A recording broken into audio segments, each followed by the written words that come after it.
I thought it might be fun to select a scene from a film I've watched recently and try and dig deep into why it stands out for me. Talk about some of the framing elements, the camera movements, music, soundtrack performances.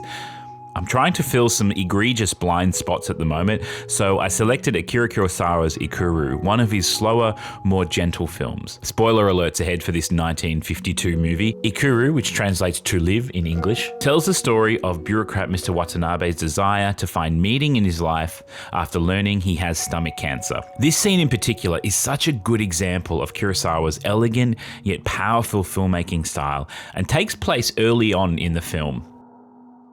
Mr. Watanabe sits in the waiting room about to see a doctor in a busy hospital. Already this is classic Kurosawa framing. He had a knack for creating these huge tapestries filled with well-placed actors and background performers. This fella in the middle just casually listening into their conversation, just like you might find yourself doing bored in a hospital waiting room. This man sitting very close to Mr. Watanabe, I'll call him Cane Man, no idea about personal space at all. This nurse in the top right popping in, all in this one shot.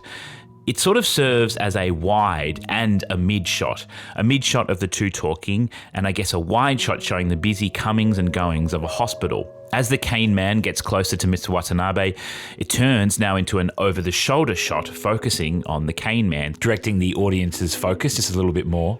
The Cane Man is now talking about the fact that a lot of doctors try and say that they don't have stomach cancer, but they have something else as a way to not upset the person. And the polite Mr. Watanabe is listening in.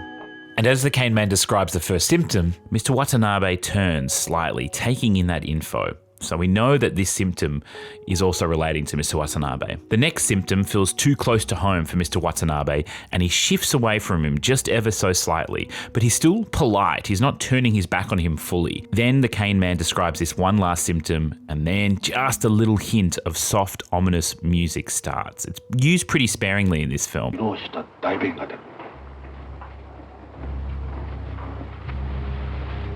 Mr. Watanabe shifts, and the Cane Man still continues to rabbit on about the symptoms, not realizing what's happening.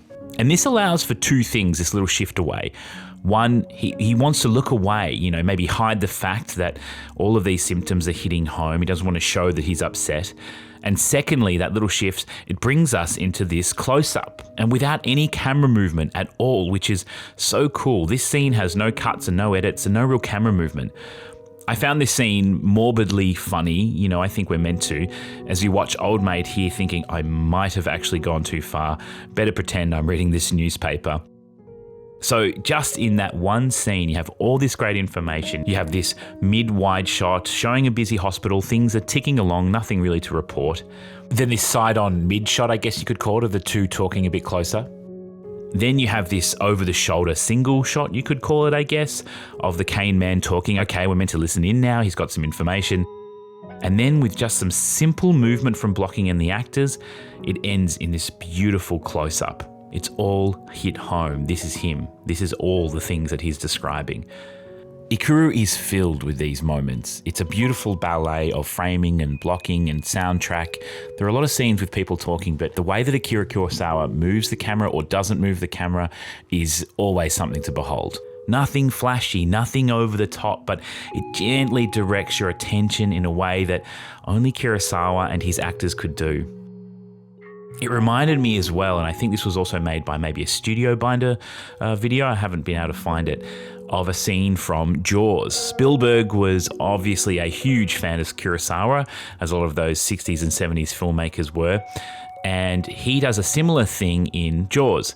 He turns one long shot, one long take, into three distinct sizes, or three distinct shots, I guess you could call it, in the one long take.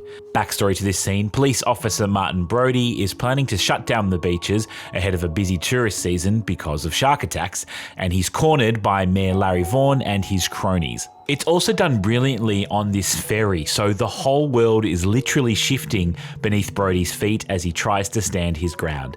So the scene starts with this wide shot showing all the senior townspeople literally trapping Brody on this moving ferry. And then it moves into the three shot of Brody, the mayor, and his flunky, showing the pressure that he's under.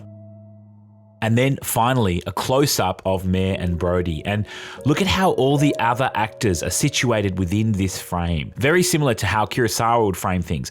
All these actors and background extras positioned to be eyeing off this interaction. Every actor and performer utilized brilliantly to really elevate this scene. Ikuru is a beautiful film that I think you'll think about for a long time, and I highly recommend it if you are thinking about exploring Kurosawa's work or looking for a classic to revisit.